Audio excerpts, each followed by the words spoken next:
Welcome to Burlap Teachers. Enjoy the video. You start by opening Google Maps on a desktop browser for full controls. Drag Pegman onto any blue Street View road and enter Street View immediately.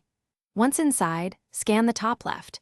You should see a clock icon or a three-dot menu that reveals See More Dates. Click that to surface the historical slider. Why? Because Google stores multiple captures per location, and the slider is the only interface to change the year and compare past imagery. Once you open the date control, drag the slider slowly to move between available years. You can also click the thumbnail images that appear for precise jumps.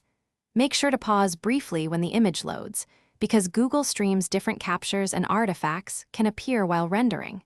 If you need satellite or broader coverage, switch to Google Earth or Google Earth Pro and use its historical imagery tool. Earth Pro gives more frequent satellite to finalize, capture screenshots, or record the date shown to preserve the view you selected. Once done, you can toggle between 2 years to show change over time. If Street View doesn't list older dates, open Google Earth Pro and use historical imagery to access different satellite years.